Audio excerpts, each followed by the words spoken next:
Hello प्यारे बच्चों, hopefully आप सभी फिट एंड फाइन होंगे और इस क्रिटिकल सिचुएशन में भी अपनी पढ़ाई को अच्छी तरह से कर रहे होंगे।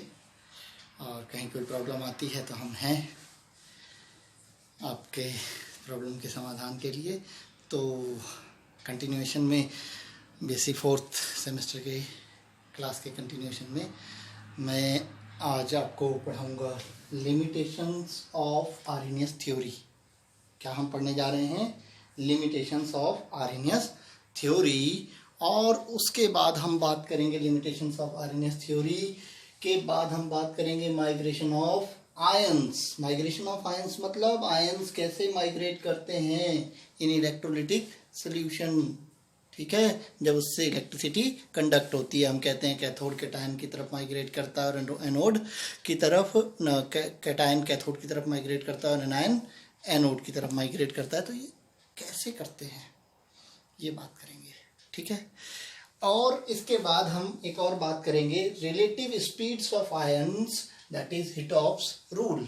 हिटॉप्स रूल की बात करेंगे, relative speeds of ions and Hittorf's rule. लेकिन सबसे पहले तो हमारा वही है रोज का जो इंटरेस्टिंग बात होती है।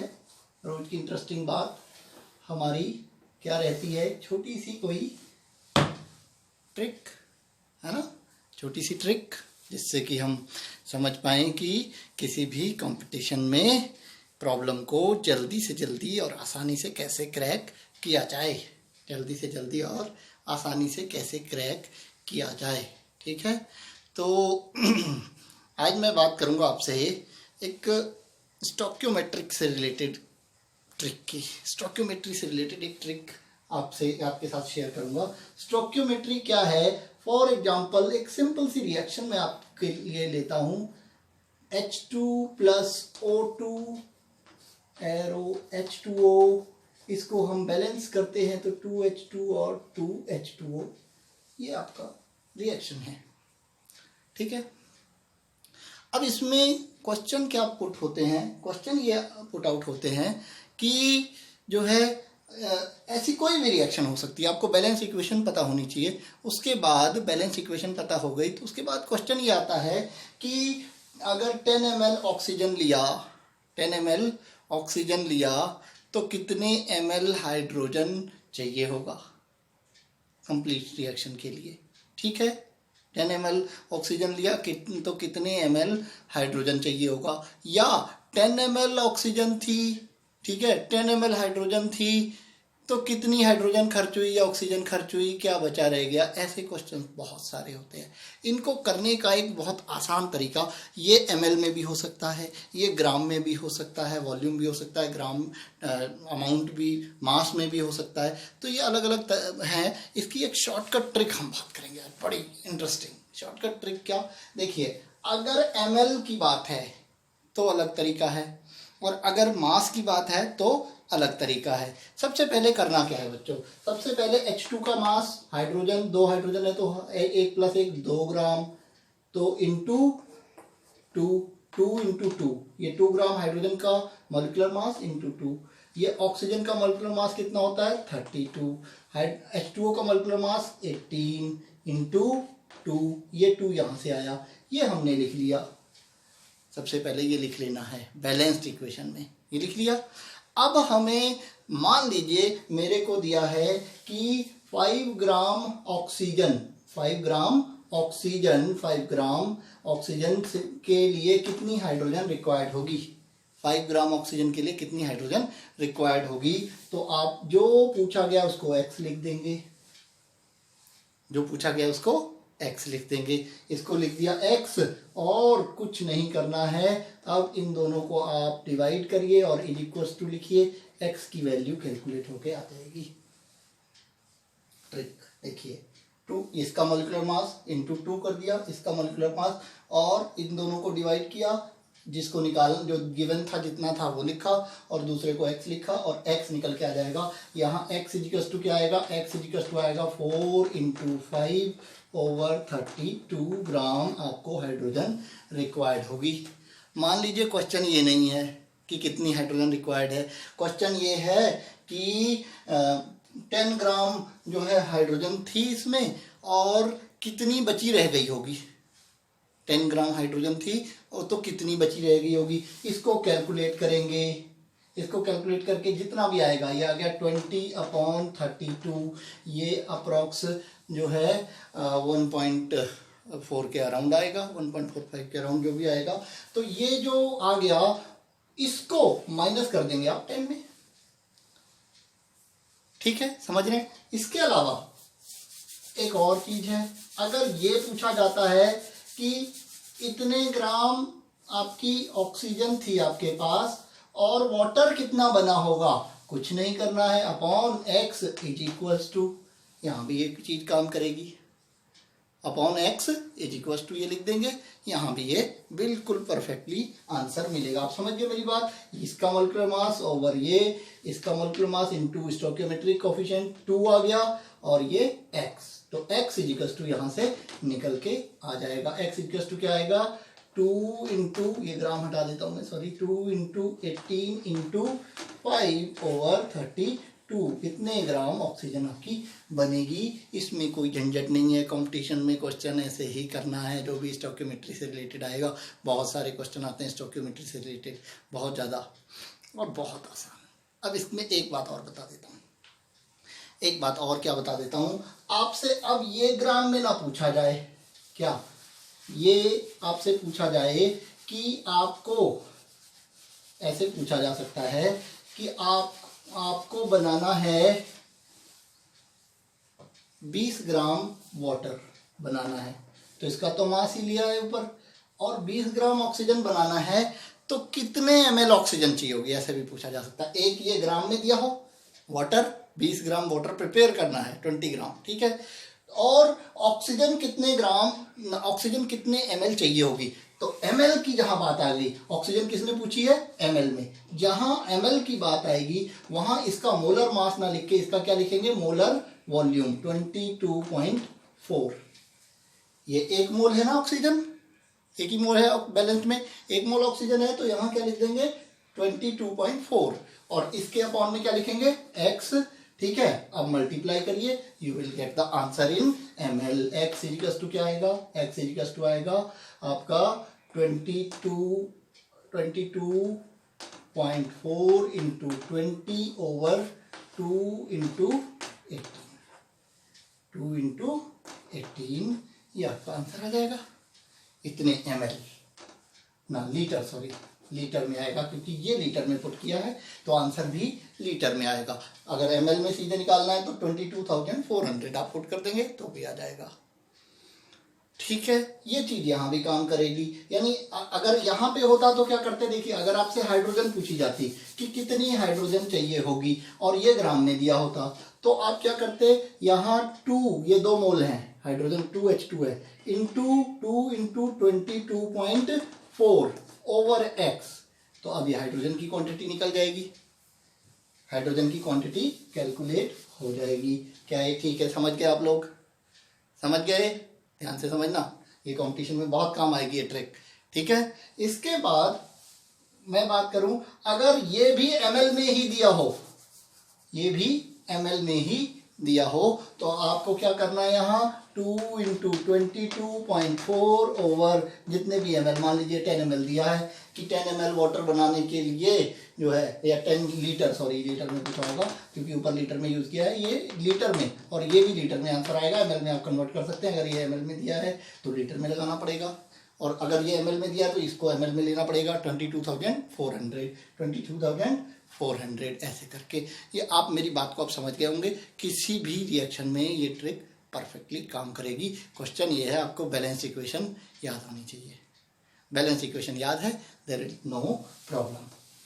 नाउ अब हम आ जाते हैं अपने टॉपिक के पर, टॉपिक की बात करेंगे कि, तो प्यारे बच्चों अब हम स्टार्ट करते हैं अपना टॉपिक, क्या, limitations of Arrhenius theory, limitations of Arrhenius theory, ठीक है। लिमिटेशंस ऑफ आर्हेनियस थ्योरी क्या है कि पहली लिमिटेशंस तो बहुत बहुत ज़्यादा इंटरेस्टिंग है कि आर्हेनियस थ्योरी जो है वो कहती है कि जो इलेक्ट्रोलाइट्स होते हैं वो डिसोसिएट होते हैं, ठीक है, डिसोसिएट्स होके जो है आयन में कन्वर्ट होते हैं और वो इक्विलिब्रियम में रहते हैं। ये सारी बातें थी, हमने कल बात की थी। इक्विलिब्रियम में रहते हैं, डिग्री ऑफ आयनाइजेशन होता है, कैटायन एनायन होते हैं, और जो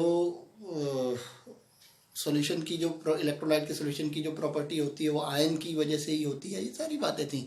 तो आर्हेनियस थ्योरी के ऊपर कई सारी चीजें बेस पे बनी। आर्हेनियस थ्योरी पे बेस्ड बना ओस्टवाल्ड डाइल्यूशन लॉ। क्या बना? Ostwald dilution law.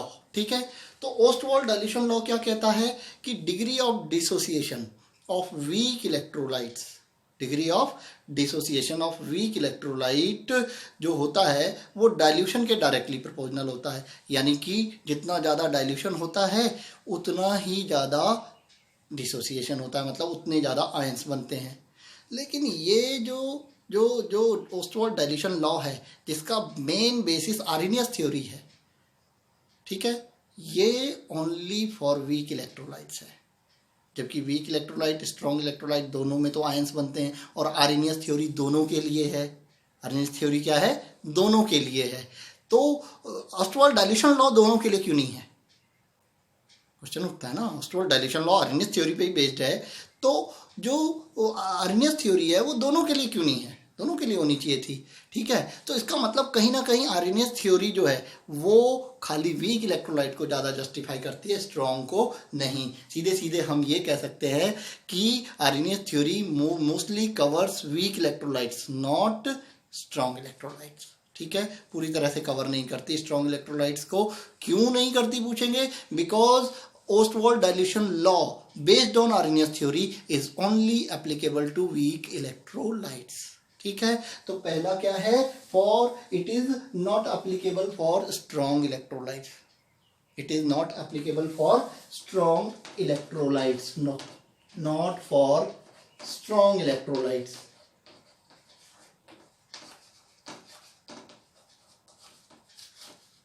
ठीक है, नॉट फॉर स्ट्रॉन्ग इलेक्ट्रोलाइट्स। पहली बात क्यों नहीं है ये मैंने बता दिया, क्योंकि स्ट्रॉन्ग इलेक्ट्रोलाइट्स जो होते हैं वो ओस्टवाल्ड डाइल्यूशन लॉ को ओबे नहीं करते हैं। और ओस्टवाल्ड डाइल्यूशन लॉ किस पे बेस्ड है? आर्हेनियस थ्योरी पे बेस्ड है। ठीक है, दूसरी बड़ी इंटरेस्टिंग कमी है कि जो इलेक्ट्रोलाइट्स हैं, जैसे NaCl है, आर्हेनियस थ्योरी के अकॉर्डिंग NaCl के आयन तब बनते हैं जब वो वाटर में डिसॉल्व किया जाता है, पानी में घोला जाता है NaCl। ठीक है, उसके आयन बनते हैं और उन आयन्स की वजह से कंडक्टिविटी होती है। लेकिन मोल्टेन NaCl, मोल्टेन मीन्स पिघला हुआ, लिक्विड स्टेट में NaCl होगा तो उसमें भी इलेक्ट्रिसिटी कंडक्ट होती है, उसमें भी इलेक्ट्रिसिटी कंडक्ट होती है, मतलब वहां भी आयन्स बनते हैं, यानी वहां भी आयनाइजेशन होता है। तो मोल्टन स्टेट में आयनाइजेशन कैसे होता है ये पता ही नहीं है। मोल्टन स्टेट में आयनाइजेशन किस प्रकार से हो जाता है, कैसे हो जाता है, तो ये जस्टिफाइड है ही नहीं बिल्कुल भी कि किस तरह से मोल्टन स्टेट में आयनाइजेशन होता है। Means the conductivity in molten state can not be explained by Arrhenius theory. Conductivity या कंडक्टेंस इन मोल्टन स्टेट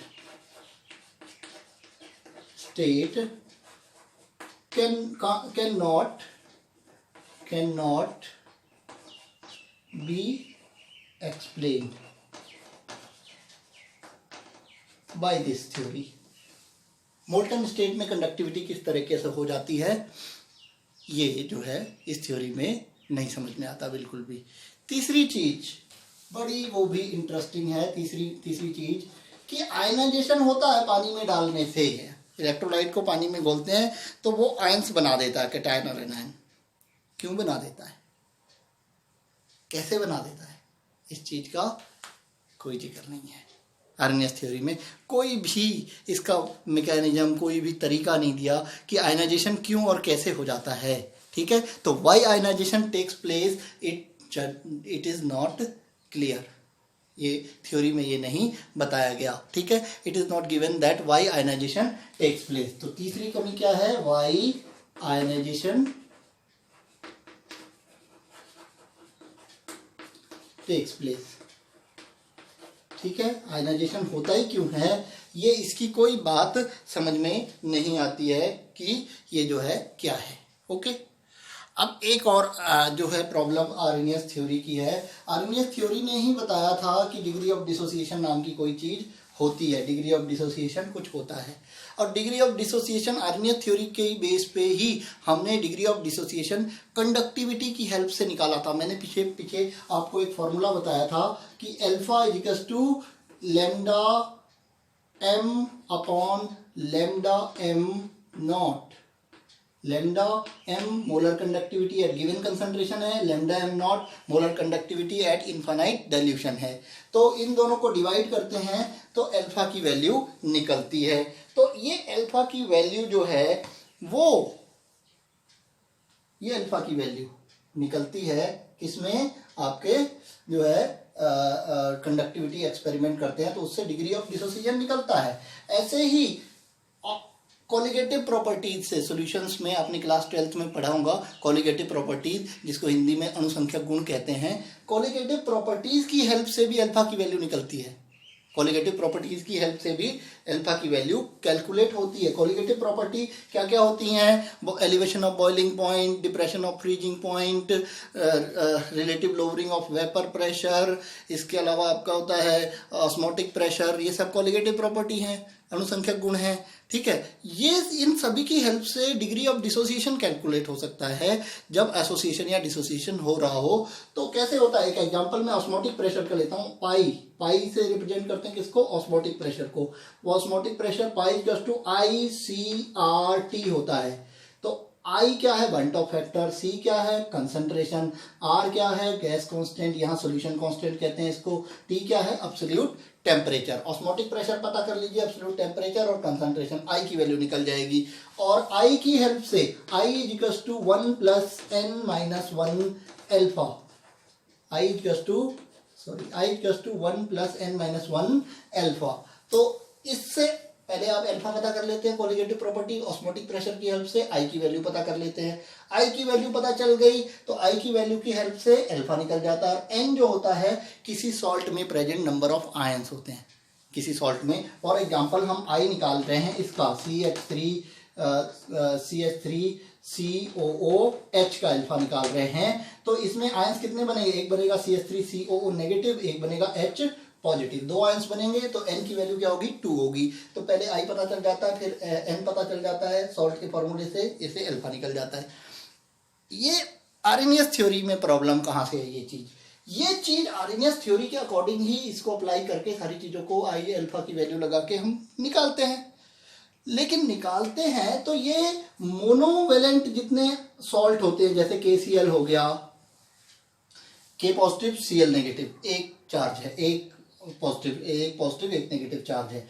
जितने भी मोनोवेलेंट सॉल्ट्स होते हैं उनके लिए इनकी वैल्यू ठीक आती है। जैसे इसमें एक पॉजिटिव होगा एक नेगेटिव होगा। लेकिन जैसे ही बाईवेलेंट आ जाएंगे उनमें ये अल्फा की वैल्यू जो होती है वो नहीं आती है, गलत आती है। यानी कहीं ना कहीं आर्नियस थ्योरी में कुछ गड़बड़ है, आर्नियस थ्योरी में कुछ कमी कहीं ना कहीं जरूर है। तो यहाँ पे मैं बात करूं क्या प्रॉब्लम आ रही है?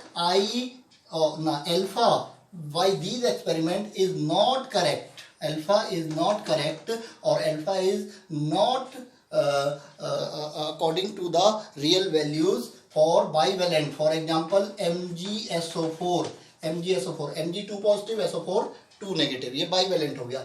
बाईवेलेंट्स के लिए जितने भी बाईवेलेंट्स होंगे उनके लिए कंडक्टिविटी मेजरमेंट से जो अल्फा निकलता है वो, या फिर कॉलिगेटिव प्रॉपर्टी से जो अल्फा निकल के आता है, उनकी वैल्यूज जो हैं वो कैसे जो होनी चाहिए थी वो ना होके दूसरी होती है, गलत आती है। अब मैं बात करूंगा बेटा एक लास्ट पांचवी कमी की। पांचवी कमी भी बड़ी बढ़िया है, बहुत ही बढ़िया है, बात करेंगे, इंटरेस्टिंग एकदम। बेटा मजा आ रहा है जी? पढ़ते रहना यार, पढ़ते रहोगे तभी अच्छा लगेगा, है ना? पढ़ते रहना। पता चला मैं ही पढ़ाते रह रहा हूँ, आप लोग पढ़ ही नहीं रहे हो।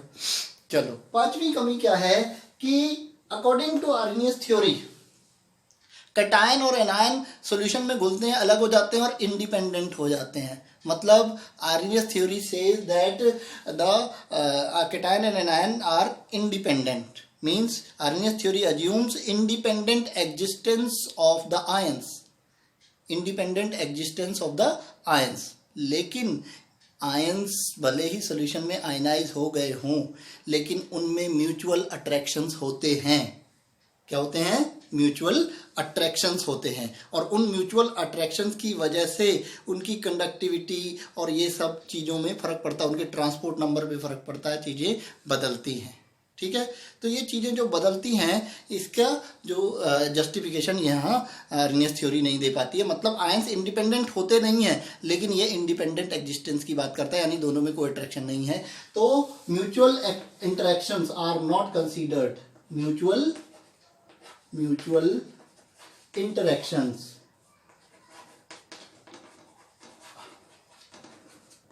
between ions are not considered by this theory. मतलब this theory assumes that ions have independent existence, but ions do not have independent existence, my dear.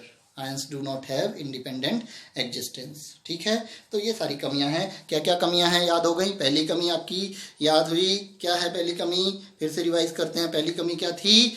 सोचिए थोड़ा दिमाग में। पहली कमी क्या थी? कि आर्नियस थ्योरी जो है वो स्ट्रॉन्ग इलेक्ट्रोलाइट्स के लिए पूरी तरह से सही नहीं है, क्योंकि ये ओस्टवाल्ड डाइल्यूशन लॉ जो है स्ट्रॉन्ग के लिए है ही नहीं, वो वीक इलेक्ट्रोलाइट्स के लिए है, वीक सॉल्ट्स के लिए है। ठीक है, दूसरी कमी क्या थी? दूसरी कमी ये थी कि जो मोल्टन स्टेट है उसमें भी जो कंडक्टिविटी होती है वो आयनाइजेशन की वजह से होती है। तो मोल्टन स्टेट में कैसे आयनाइजेशन हो जाता है, इसका कोई जिक्र आर्नियस थ्योरी में नहीं है। तीसरी कमी क्या है आर्नियस थ्योरी की? तीसरी कमी ये है कि जो सॉल्ट्स हैं उनका जो आयनाइजेशन होता है वो क्यों होता है? आयनाइजेशन होता ही क्यों है, कैसे होता है? ये कमी है। चौथी कमी क्या है? अल्फा की वैल्यू बाईवेलेंट आयंस के लिए सही नहीं आती है इन एक्सपेरिमेंट से। अल्फा की वैल्यू, डिग्री ऑफ डिसोसिएशन की वैल्यू सही कैलकुलेट होके नहीं निकल पाती है इन एक्सपेरिमेंट से। ठीक है, सही कैलकुलेट होके नहीं आ पाती है, इसलिए जो है ये डिग्री ऑफ डिसोसिएशन की प्रॉब्लम है। चौथा क्या है ना? पांचवा क्या है आपका? लास्ट वन जो आपका म्यूचुअल अट्रैक्शंस होते हैं। क्या होते हैं? म्यूचुअल अट्रैक्शंस होते हैं बिटवीन आयंस। ये जो है कैसे होते हैं? जबकि जो है ये तो ये थ्योरी कहती है कि इंडिपेंडेंट एग्जिस्टेंस है आयंस का। ठीक है, ठीक है, बात करते हैं। ठीक है, चलिए अब हम पढ़ते हैं अपने अगले टॉपिक की तरफ। अगला टॉपिक हमारा क्या है? Migration of ions. Migration of ions कैसे होता है और उसको हम एक्सपेरिमेंटली कैसे ऑब्जर्व कर सकते हैं, ये चीज हम यहाँ सीखेंगे कि माइग्रेशन ऑफ आयंस है क्या। माइग्रेशन ऑफ आयंस है ये कि आपका कोई सॉल्यूशन है, इसमें दो इलेक्ट्रोड्स आपने डिप कर दिए, दो इलेक्ट्रोड्स ले लिए और ये दो इलेक्ट्रोड्स आपके बैटरी से कनेक्ट कर दिया हमने, और ये दो इलेक्ट्रोड्स है। ये किसी भी सॉल्ट का सॉल्यूशन है, स्ट्रॉन्ग हो वीक हो, उस सॉल्ट का सॉल्यूशन है। तो उस सॉल्ट में होगा क्या? एक कैटायन होगा, एक एनायन होगा। ए बी सॉल्ट है, ए बी सॉल्ट आयनाइज होगा तो क्या बनाएगा? A positive and B negative, ये आयंस बनेंगे इससे। A cation, B anion. For example हमने सॉल्ट ले लिया ए जी पॉजिटिव कैटायन हो गया, इसमें ले लिया NO3 नेगेटिव एनायन हो गया। ये दो आयंस, बहुत सारे होंगे, मैं दो ही बना रहा हूँ। ये दो आयंस आपके सॉल्यूशन में हैं। ये आपका एनोड हो गया, ये आपका कैथोड हो गया। कैथोड पे नेगेटिव चार्ज होता है, यहाँ सेल में उल्टा होता है, इलेक्ट्रोकेमिकल सेल में उल्टा होता है चार्ज। यहाँ कैथोड पे क्या है? नेगेटिव चार्ज, और इलेक्ट्रोकेमिकल सेल में कैथोड पे क्या होता है? Positive charge. ये उल्टा हो जाता है क्योंकि प्रोसेस उल्टी है। अब यहाँ पे जैसे ही हम ये करंट ऑन करते हैं तो ये कैटायन कैथोड की तरफ मूव करता है और एनायन एनोड की तरफ। एनायन एनोड और कैटायन कैथोड की तरफ मूव करता है। ठीक है, कैथोड। तो क्या हम खाली तो नहीं कह देते हैं कि ये मूव करता है, खाली कह देते हैं ये मूव करता है। ठीक है, तो देखे तो सही मूव करता भी है कि नहीं करता है है ना, देखना तो पड़ेगा। हमारे कह देने से थोड़ी होगा कि ये इधर मूव करते हैं। जितने भी कैटायंस होंगे वो कैथोड पे जाके रिएक्ट कर रहे होंगे और जितने भी अनायंस होंगे वो एनोड पे जाके रिएक्ट कर रहे होंगे। सिल्वर नाइट्रेट या भी कोई भी सॉल्ट हो तो कैटायंस कैथोड पे, एनायन एनोड पे जाके रिएक्ट करेंगे। ठीक है, कैथोड पे रिडक्शन होता है, एनोड पे ऑक्सीडेशन होता है। ठीक है, तो एनोड पे ऑक्सीडेशन होता है, कैथोड पे रिडक्शन होता है। ये तो बिल्कुल जस्टिफाइड बात है, याद रखनी है। कैथोड पे रिडक्शन, एनोड पे ऑक्सीडेशन। तो अब ये कैसे होता है इसको समझने के लिए हम कुछ एक्सपेरिमेंट्स करते हैं। तो मैं पहले एक्सपेरिमेंट की बात करूंगा जो माइग्रेशन ऑफ आयंस को विजिबल करते हैं और उनकी स्पीड्स भी मेजर की जा सकती हैं। इससे उनकी स्पीड्स भी कैलकुलेट की जा सकती हैं। तो पहला एक्सपेरिमेंट हम बात करते हैं। क्या पहला, इसके कई एक्सपेरिमेंट हैं। एक एक्सपेरिमेंट किया गया Lodge moving boundary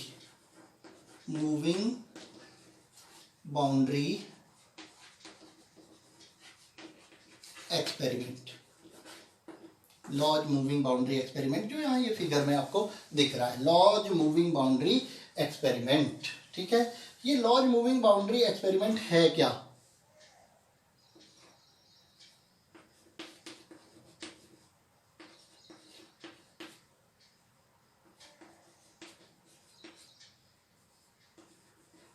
laws moving boundary experiment क्या है इसको थोड़ा समझ लेते हैं। बड़े ध्यान से समझना बेटा। क्या करते हैं इस एक्सपेरिमेंट में कि इस एक्सपेरिमेंट में सबसे नीचे यहाँ पे जो ये वाला पार्ट आपको दिख रहा है बेटा, अगर आप क्लियरली देख पा रहे हैं तो ये वाला पार्ट थोड़ा सा अलग दिख रहा है। ये यहाँ पे हम एक यू शेप की एक ट्यूब लेते हैं, ऐसी ट्यूब लेते हैं और इसके यहाँ पे बीच में हम अगर जेल, एक जेल आती है, बायो वाले अच्छे से जानते होंगे अगर जेल क्या होती है।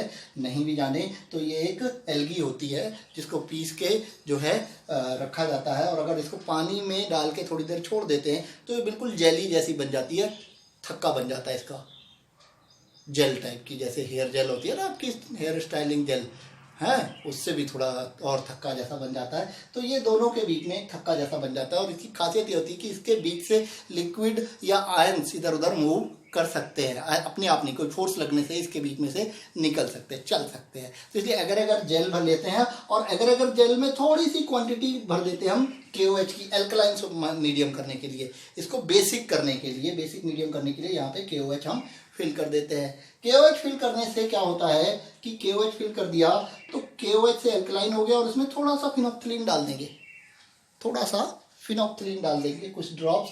तो आप जानते हैं फिनोक्सिलिन का एल्कलाइन मीडियम में पिंक या हल्का रेडिश कलर, पिंक ही होता है बेसिकली, लेकिन ज़्यादा कंसंट्रेशन हल्का रेडिश टिंट देता है। तो पिंक जो है यहाँ कलर आ जाता है। आपको याद रखना होगा फिनोक्सिलिन एल्कलाइन में पिंक होता है और एसिडिक में कलर लेस होता है। एसिडिक में क्यों कलर लेस होता है? क्योंकि इसमें OH होते हैं। ठीक है, OH होते हैं बेंजीन रिंग के ऊपर, फिनोक्सिलिन की नीचे वाली जो बेंजीन रिंग होती है उसमें OH लगे होते हैं और वो OH एसिड के साथ तो कुछ नहीं करते। जैसे बेस आता है, बेस उसके OH के H को निकाल लेता है, H को निकालता है तो उसका O जो है वो डबल बॉन्ड के साथ आ जाता है, कॉन्जुगेट हो जाता है और कॉन्जुगेटेड की वजह से कलर आ जाता है उसमें।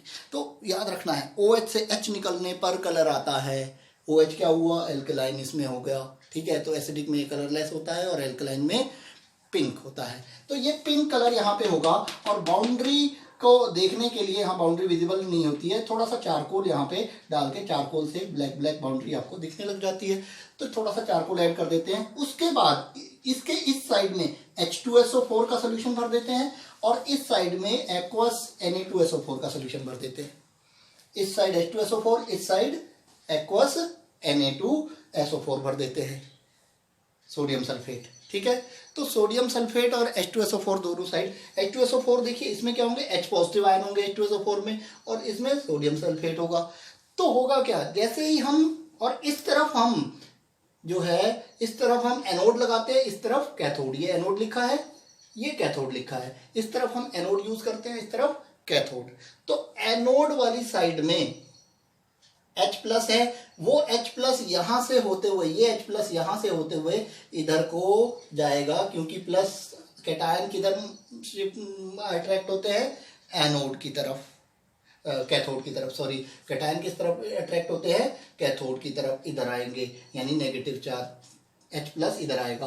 तो H+ जैसे जैसे यहाँ आएगा, यहाँ आप देखेंगे कि ये OH और H न्यूट्रलाइज हो जाएंगे, और न्यूट्रलाइज होने पर न्यूट्रल मीडियम में फिनोप्थिलीन का कलर जो होगा पिंक से कलरलेस होगा। तो जैसे ही इसमें इसको बैटरी से कनेक्ट करते हैं, पावर ऑन करते हैं, तो जैसे जैसे ये H+ आयन आगे बढ़ते हैं वैसे वैसे कलर जो है पिंक से कलरलेस होता जाता है। ये इससे पता चलता है कि H+ धीरे धीरे धीरे धीरे इधर इधर जा रहे हैं। तो इससे आप देख सकते हैं आयंस को जो है कैटायन और एनायन, मैं कह रहा था ना कि आयंस कैटायन कैथोड की तरफ जाते हैं, एनायन एनोड की तरफ जाते हैं। तो हम देख रहे हैं जाते हैं, ठीक है, ये मूव करते हैं।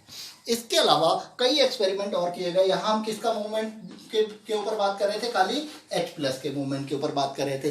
अब इस एक्सपेरिमेंट को थोड़ा चेंज कर देते हैं। लॉज मूविंग बाउंड्री एक्सपेरिमेंट था ये। इस एक्सपेरिमेंट को थोड़ा सा हम चेंज कर देते हैं। कैसे चेंज करते हैं ये देखते हैं कि इसमें हम चीज़ें बदल देते हैं। अब ये आपका कैथोड एनोड ऐसे ही रहेंगे, चीज़ें बदल देते हैं। इधर हम H2SO4 नहीं लेंगे, अब यहाँ एगर एगर जेल के साथ और कुछ चीज़ें नहीं लेंगे, बाकी चीज़ें वही रहेंगी, कुछ चीज़ें हम बदलते हैं। इससे मतलब बहुत सारे आयंस की स्पीड कैलकुलेट की जा सकती है इसी एक्सपेरिमेंट के जरिए। अब आप देखिएगा कैसे, ठीक है।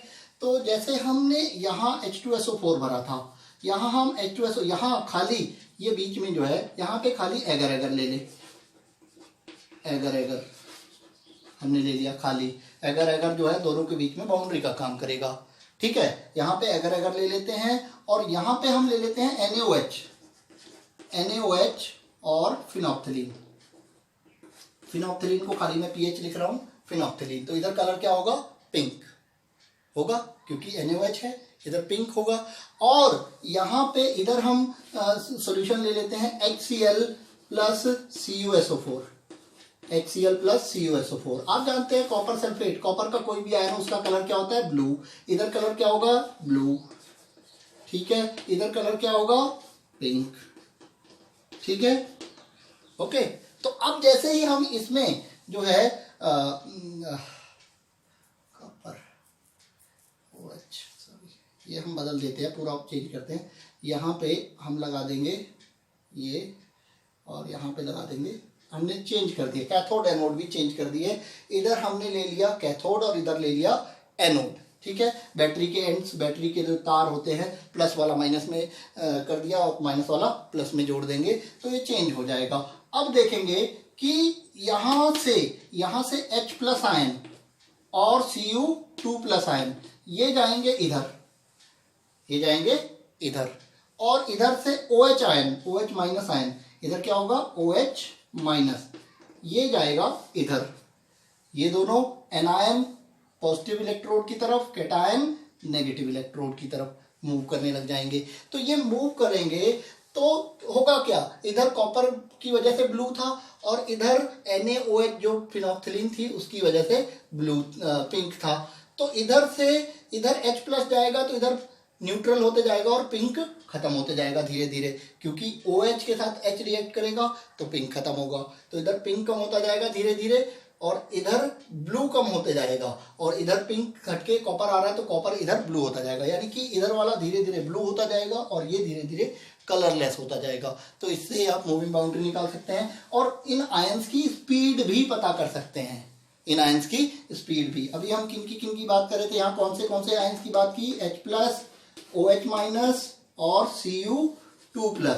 तो इन सभी एक्सपेरिमेंट से हम ये देख सकते हैं कि किस आयन की स्पीड ज़्यादा है और किस आयन की स्पीड कम है एक्सपेरिमेंटली। तो ये देखा जाता है कि स्मॉल आयन जो होता है उसकी स्पीड थोड़ी ज़्यादा होती है, और जो बड़ा आयन होता है उसकी स्पीड थोड़ी कम होती है। बड़ा यानी कि हैवी, इसका एटॉमिक मास बहुत ज़्यादा होगा इसके कंपेरिजन में। तो जो भारी चीज़ें होंगी वो धीरे चलेंगी, जो हल्की चीज़ें होंगी वो तेज चलेंगी। तो ये ज़्यादा स्पीड से जाता है, उससे कम ये सबसे कम, ऐसे स्पीड्स इनकी चलती हैं। तो this is Lodge moving boundary method by which we observe migration of ion and migration of coloured ions, ठीक है। कलर चेंज होता है तो उससे हम स्पीड निकाल सकते हैं, किस रेट से कलर चेंज हो रहा है। ये सारा एक्सपेरिमेंट की बात थी, लॉज मूविंग बाउंड्री एक्सपेरिमेंट। अब मैं बात करूंगा अगला, रिलेटिव स्पीड्स। रिलेटिव का मतलब है कौन सा आयन तेजी से चलेगा और कौन सा आयन धीरे चलेगा। आयंस की स्पीड क्या होगी, क्या सारे आयंस एक जैसी स्पीड से चलेंगे या सबकी स्पीड अलग अलग होगी। तो यहाँ ये फिगर देख पा रहे हैं आप, इस फिगर में क्या जस्टिफाई करने की कोशिश की जा रही है कि एक इलेक्ट्रोलाइट है, उसमें कैटायन होंगे एनायन होंगे। जो प्लस माइनस लिखा है वो कैटायन एनायन को दिखा रहा है। तो यहाँ मैंने लिखा है फर्स्ट, आप देख पा रहे हैं फर्स्ट।